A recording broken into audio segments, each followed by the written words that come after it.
What's up guys, this is Brett here from brettdev.com, coming at you once again from Chiang Mai in Thailand. And today I want to talk about working online, creating online opportunities, going after your digital ideas, I guess you could call it, and things like that. So what I really want to get into and discuss today is not killing mosquitoes, is minimum viable product, MVP. The MVP approach. What does it mean, and how you can utilize it in everything you do in your whole life, not just the ventures you want to start up, but just all over the place. So MVP stands for minimum viable product, and what that basically means is taking the fastest route to a deliverable product to your market. So the term originated from the startup scene, and in particular SaaS software, so software as a service.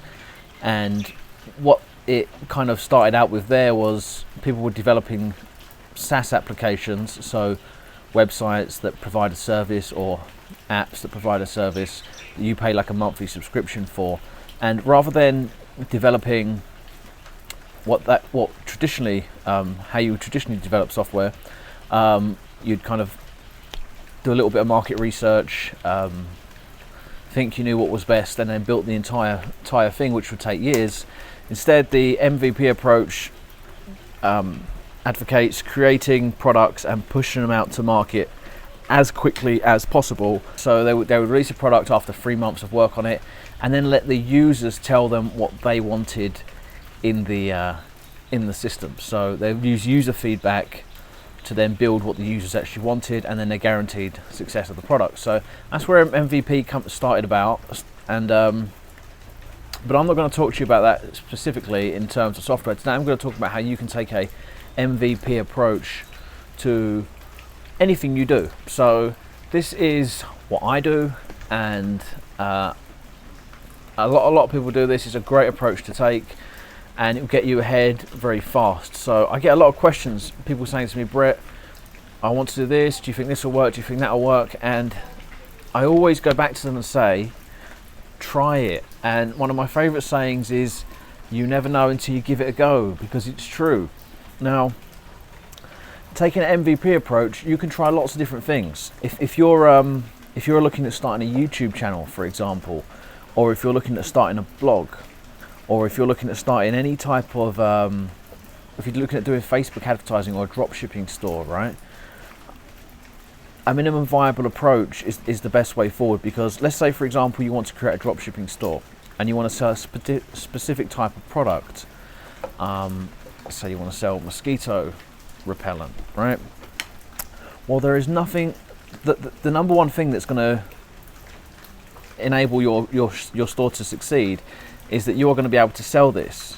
If you can't sell this product, if people don't want to buy this product, you can build the fanciest store, you can do everything, and it doesn't matter because it's broken. Your system is broken from the start, right?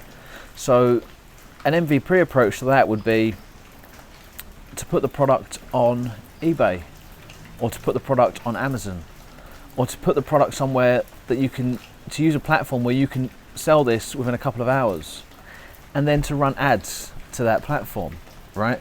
Or if you're not sure whether you're going to sell mosquito spray or iPhones, or whatever it might be, run a Facebook ad and test which one works. You can then make an assessment based on the data that you get back, whether it's a good idea or not. And you can if you take this approach to your ideas, this MVP approach, you can blast through any ideas that you've got at a rapid pace. In a few months, you can test out tons and tons of ideas. You don't need to spend months and months or years building up working on stuff that is going to fail. So it's all about testing the weakest point first. It's the kink in the chain that could break and cause the whole thing to fall down, right? So it's all about testing the weakest point first. So I'll just use an example of e-commerce. Obviously, e-commerce, you have to be able to sell. This applies across a vast range of things, and that's just one example. But before you approach any idea, and before you spend time procrastinating, don't message people like me asking me, do I think it's going to work? Because I don't know as much as you know. You should test and test the, look at the situation, look at the most critical part, and say what ultimately is required for this to work, and then test that one specific area and think of a way to test it. Because if that's successful, then you know you can proceed with the idea and it's going to work. We recently did a test actually with some outbound. So we're doing outbound to pick up new clients, some outbound emailing, and we were going to build a whole bunch of web pages that display services. We're going to make some videos that talk about services and stuff like that.